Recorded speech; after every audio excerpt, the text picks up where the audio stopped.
Hello everyone, welcome back to Durana Academy. देखिए, आप already जानते हैं कि हमने वेक्टर स्टार्ट कर लिया है एंड उसके रिलेटेड मैं ऑलरेडी एक वीडियो अपलोड कर चुका हूं। आज के लेक्चर के अंदर हम कुछ इंपॉर्टेंट डेफिनेशंस को स्टडी करने वाले हैं। हम ये जानेंगे कि पोजीशन वेक्टर क्या होता है, डिस्प्लेसमेंट वेक्टर क्या होता है, इक्वल क्या होता है, यूनिट वेक्टर क्या होता है। तो ये सब इंपॉर्टेंट टर्म्स आज हम स्टडी करने वाले हैं। एंड अगर आप इस चैनल पे नए हो तो जल्दी से चैनल इसको सब्सक्राइब कर लीजिए। वीडियो पसंद आती हैं तो लाइक करें, शेयर करें अपने फ्रेंड्स के साथ। और हाँ, ऊपर जितने भी चैनल और जो पेजेस दिए गए हैं उनके जो लिंक्स है डिस्क्रिप्शन बॉक्स में डाल दिए हैं। तो बिना कोई टाइम वेस्ट किए चलिए शुरू करते हैं।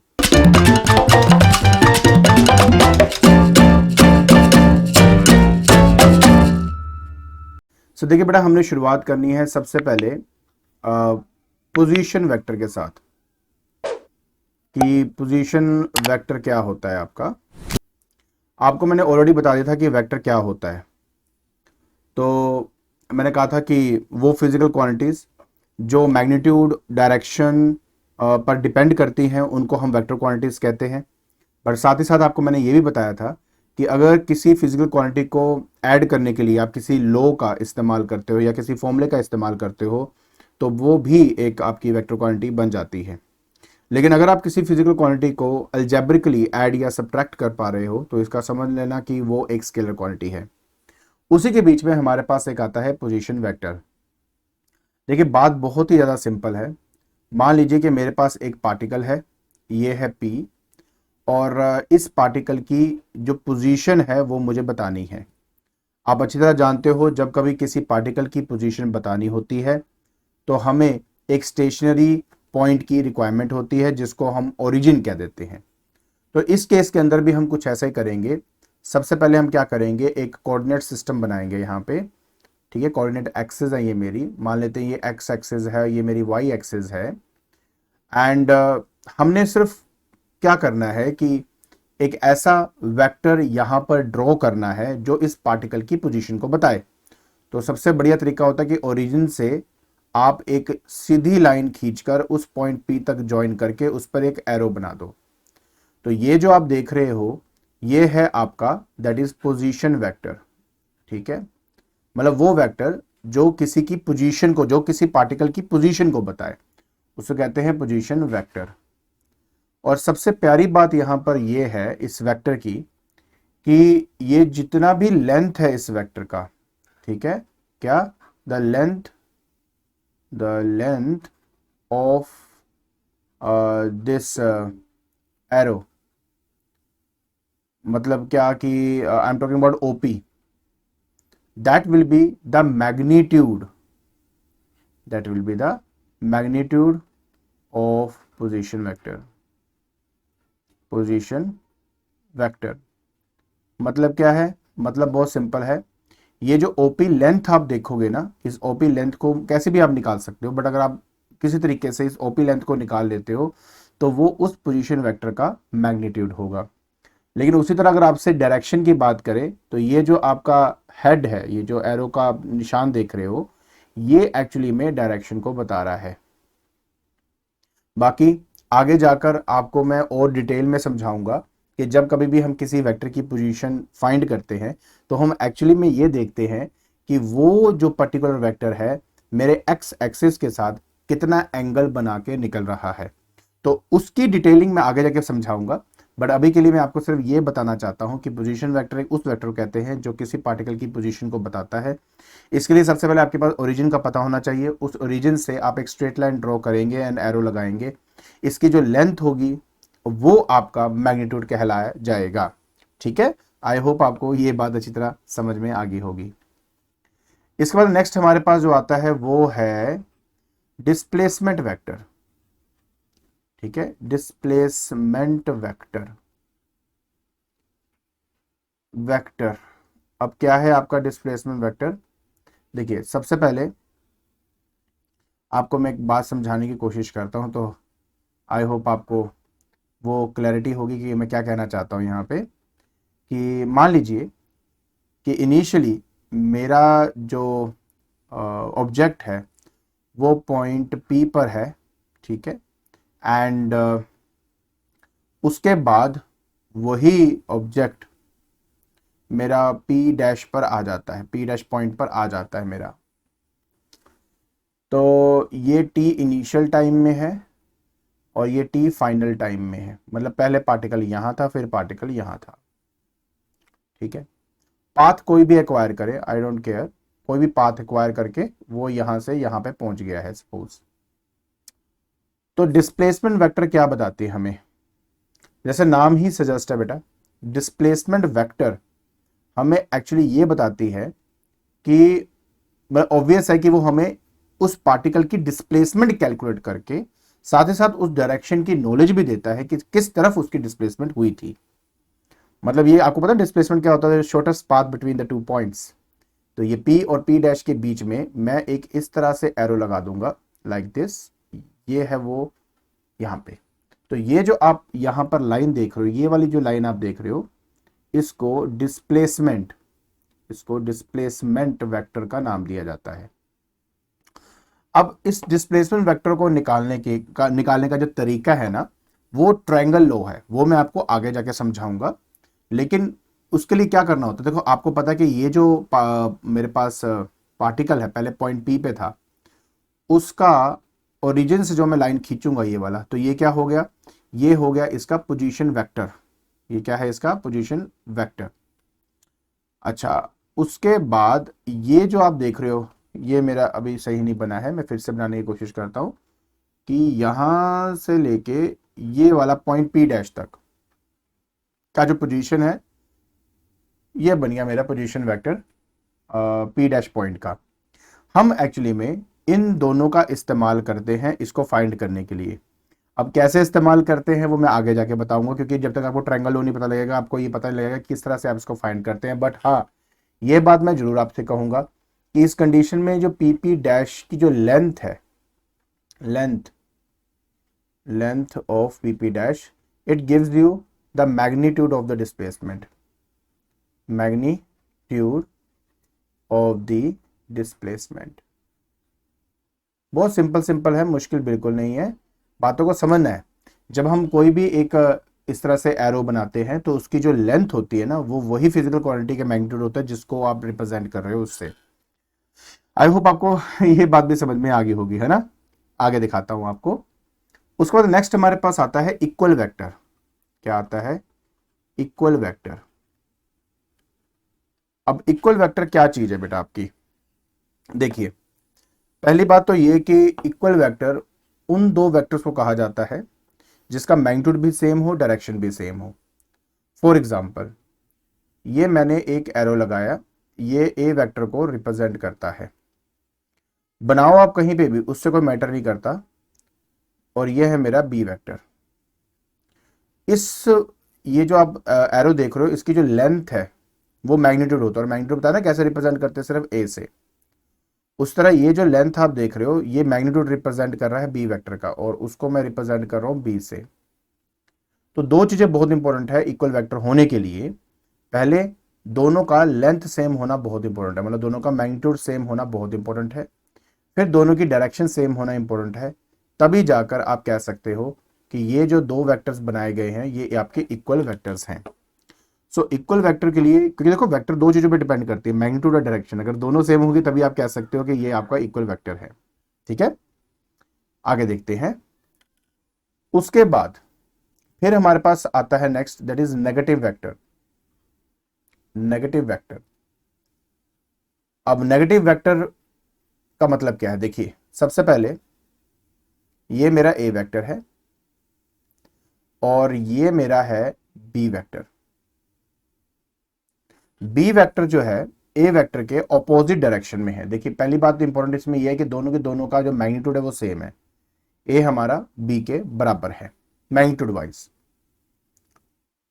अब किसी भी दो वेक्टर को इक्वल वेक्टर तभी कह सकता हूं जब उनकी डायरेक्शन भी सेम हो, और किसी भी वेक्टर की डायरेक्शन को अगर आप ऑपोजिट करते हो, जैसे ये पहले इधर था, अब लेंथ वही रखी है बट मैंने एरो चेंज कर दिया, इसका डायरेक्शन इधर कर दी, तो आपको उस वेक्टर के आगे माइनस साइन लगाना पड़ेगा, क्योंकि minus of B vector represents कि इसके मैग्नीट्यूड में कोई छेड़खानी नहीं करी हुई, सिर्फ और सिर्फ उसके डायरेक्शन को मैंने रिवर्स कर दिया है।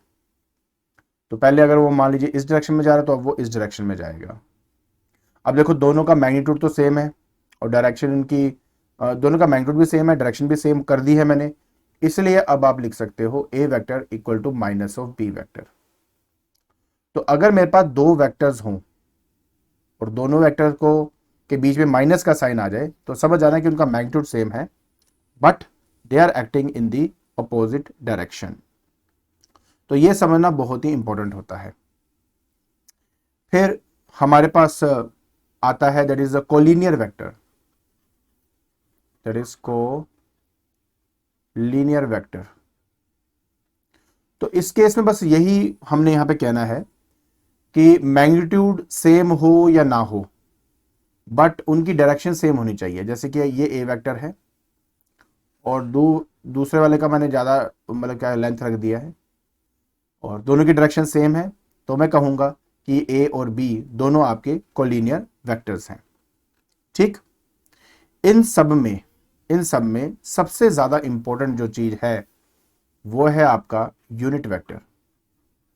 यूनिट वेक्टर प्लीज़ इसको अच्छे से समझना, ये बहुत ही इंपॉर्टेंट है आपका कि मैंने यूनिट वेक्टर क्या होता है, कैसे होता है, ये सारी बातें बताता हूं। तो unit vector tells about the direction of the vector, direction of the vector. अब मैं आपको ना एक बहुत सिंपल सी बात बताऊंगा, प्रॉब्लम नहीं है, मतलब सिंपल सी बात बताता हूँ। जैसे कि मान लो हमें पता कि हमने ये डायरेक्शंस तो हमें पता ही है यार कि ये मेरा ईस्ट होता है, ये मेरा वेस्ट होता है ना, ये मेरा नॉर्थ हो गया और नीचे मेरे पास साउथ हो गया। तो अगर कोई बॉडी सपोज कर लो ईस्ट नॉर्थ वेस्ट साउथ की तरफ जा रहा है तो मैं साथ में उसकी डायरेक्शन लिख सकता हूँ ईस्ट वेस्ट नॉर्थ साउथ, तो कोई दिक्कत नहीं है। लेकिन अगर मान लीजिए कि कोई भी बॉडी ऐसे कहीं इस तरफ जा रहा है, इस तरीके से इस तरफ से जा रहा है आपका, अब ना तो ये नॉर्थ है ना ईस्ट है, नॉर्थ ईस्ट भी नहीं है, तो ऐसे पर्टिकुलर सिनेरियो के अंदर हमेशा बेटर रहता है कि हम कोऑर्डिनेट एक्सिस का इस्तेमाल करें। अब कोऑर्डिनेट एक्सिस में क्या होता है, X axis, Y axis and Z axis होता है। तो अलोंग एक्स एक्सिस या अलोंग वाई एक्सिस या अलोंग जेड एक्सिस अगर किसी की डायरेक्शन को रिप्रेजेंट करना हो तो उसके लिए हम यूनिट वेक्टर का इस्तेमाल करते हैं। मैं समझाता हूं।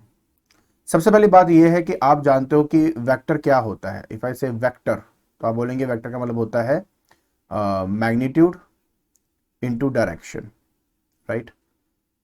किसी को वेक्टर बनाने के लिए आपको क्या चाहिए, मैग्नीट्यूड और डायरेक्शन चाहिए होता है।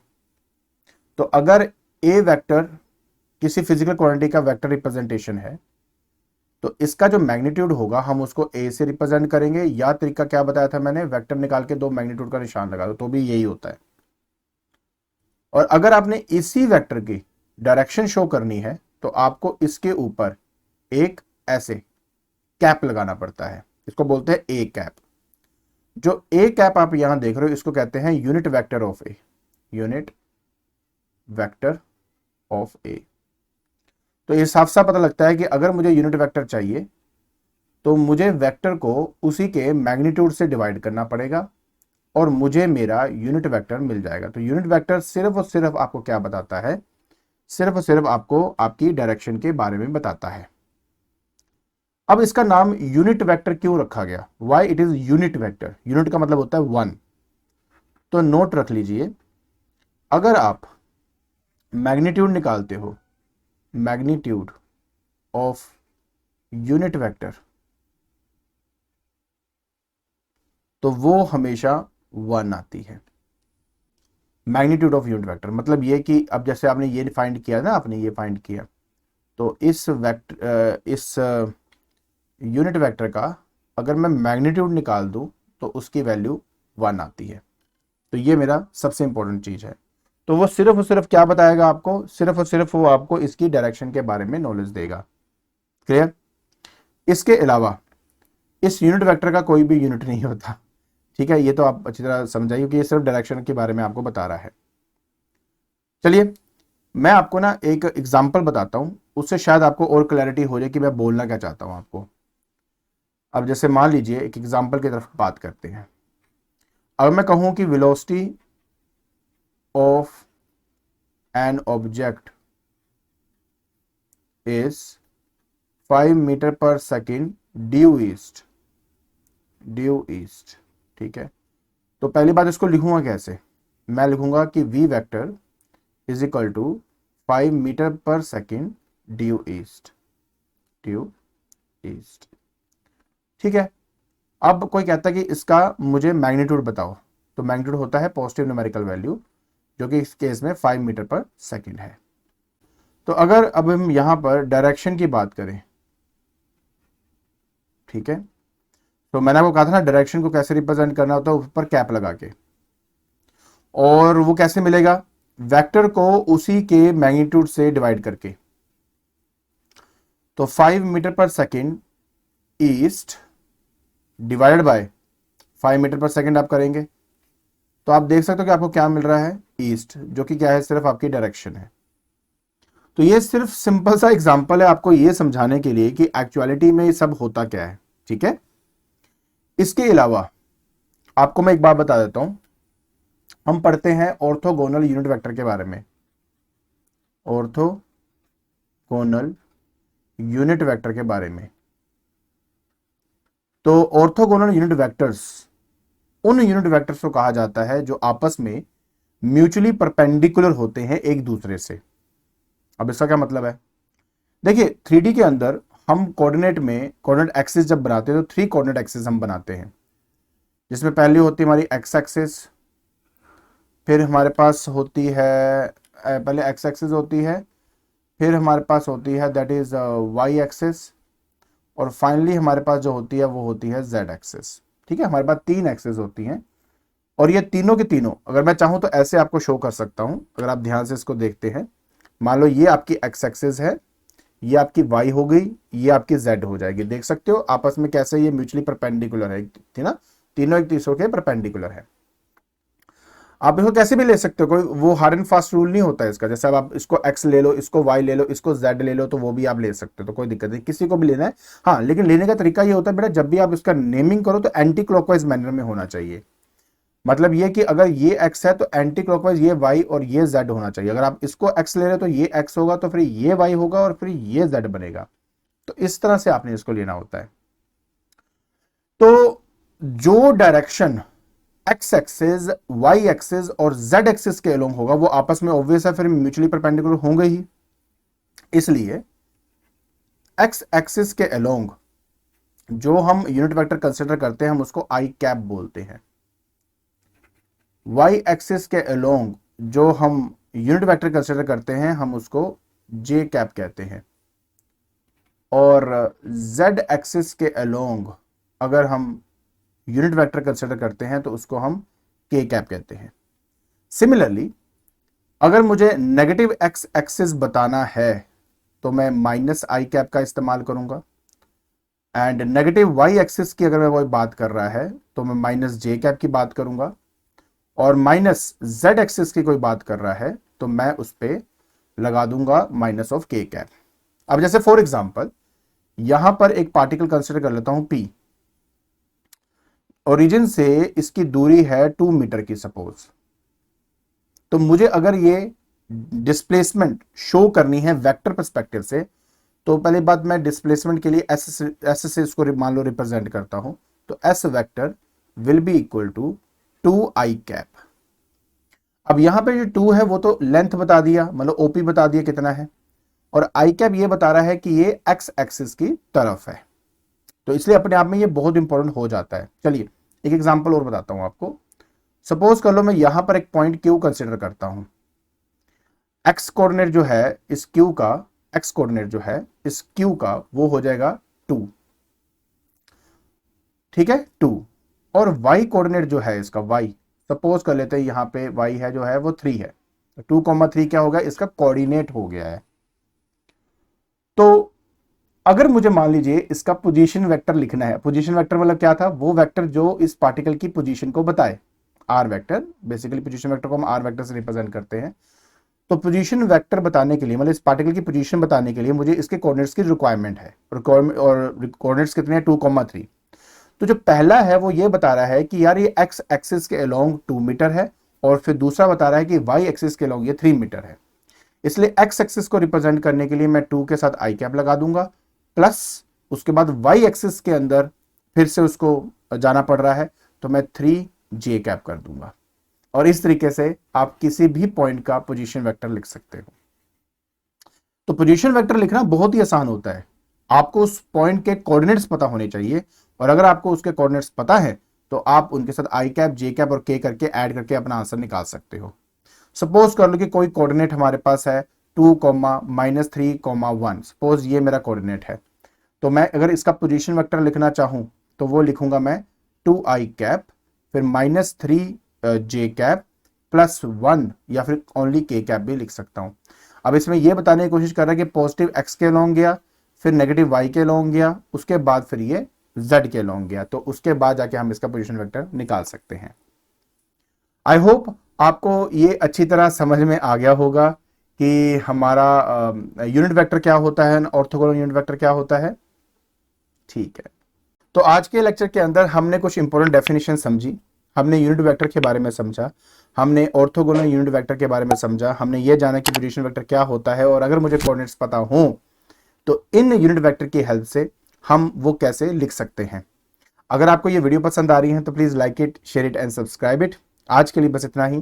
Thank you so much.